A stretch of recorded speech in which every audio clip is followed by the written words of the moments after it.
People have been killed in a massive truck bombing in the Kurdish-controlled city of Qamishli in northeast Syria. The Islamic State group has claimed responsibility.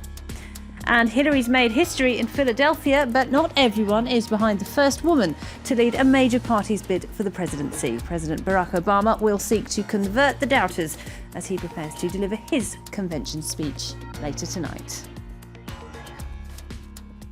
All right, time for Media Watch. James Creedon is with us in the studio. Good to see you, Hi, James. A lot to talk about tonight, and let's start off by talking about this channel. Yes. France 24 will no longer show photographs of those responsible for terrorist atrocities. That's right. Here's a page on RFI, our sister radio channel's website, showing the logos of the various media, part of the France Media Monde group, and the decision has been taken to no longer publish photos of people involved in those attacks. Now, it's a debate that was taking place across the French media over the last couple of days.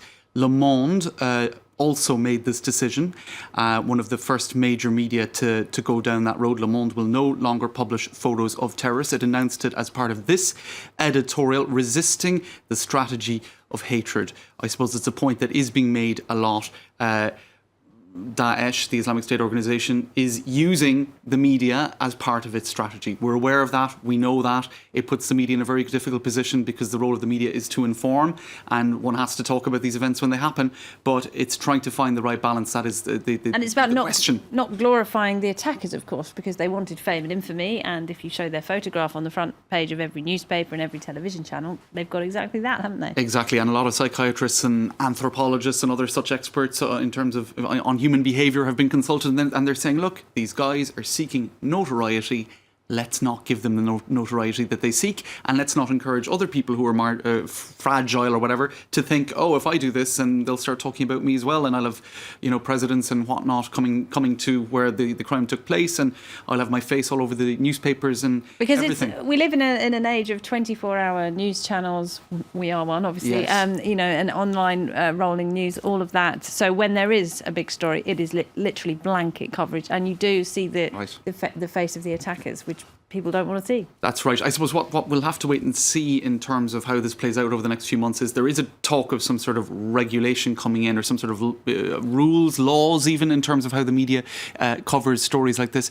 The problem is, in this day and age, if, let's say, French media are told don't do this or don't do that. People go online, don't they? People go online. They'll go to British media, or they'll go to the German media, or they'll go on Twitter, and they'll get around those these super rules. injunctions when they won't name celebrities. That's it. It's just very difficult to implement those sort of rules, well-intentioned as they might be. Now, we saw, for example, this is a tweet showing around the time of James Foley's very sad death, that the propaganda videos that were released with the Islamic State organisation, there was a big appeal at the time not to publish those images. So I think what we're seeing now, and Le Monde has said that, is that we're going a step further again. Media ethics, in terms of their own self-regulating ethics, if you like, are evolving.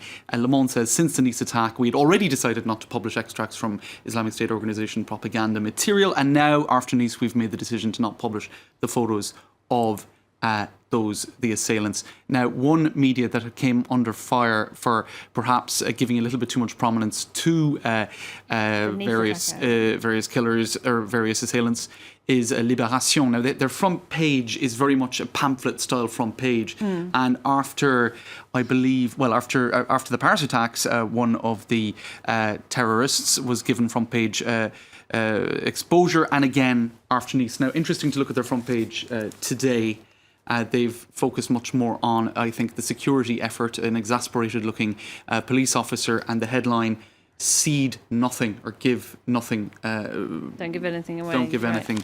But there away. is another side to this, isn't it? Because a lot of people are worried, concerned, angry that they're not being given all the information about the attacks. I'm thinking of perhaps the sexual assaults in Cologne, right? For example, when the identity of the assailants was not known, and some people are saying that the police were trying to cover up the ethnic backgrounds of some of the attackers.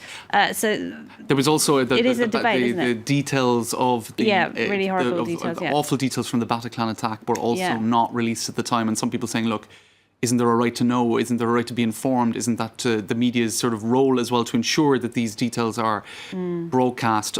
Some would say that it's up to the public actually to switch off if they feel like they've had enough information, but the media's role is to provide that information. In any case, interesting to see that some psychiatrists are going further in their sort of advice, saying not just photos not being broadcast, but actually not giving any details as to the identity of the assailants. One psychiatrist, Richard Rechtman, saying that to Telerama for all of the reasons that we've been discussing. The fact that the notoriety is part of what they're seeking. There was even a petition, Laura, that got at last count 77,000 signatures for the anonymity of terrorists in the media. So clearly a lot of people thinking that that's a sensible move. Now, why would that not work? We've already touched on it. David Thompson, who is an expert in jihad networks, working for our sister radio channel RFI, said, look, the process of heroising these people is done on what he calls the jihadosphere, the internet networks and forums aimed at people who are interested in these networks. Now, he says we're no longer in the epoch where Al-Qaeda, for example, sends a VHS cassette of bin Laden to Al Jazeera, and we're essentially these jihadi circles online function in an autonomous manner now, and even if the broader media don't talk about it, it doesn't mean that within those circles the heroising process will not take place. But not seeing their faces on newsstands could be a step in the right direction. I think so. And just actually to pick up on that, some have even gone further again, right? I'm kind of building up here in terms of what some people are saying, a strategy of total blackout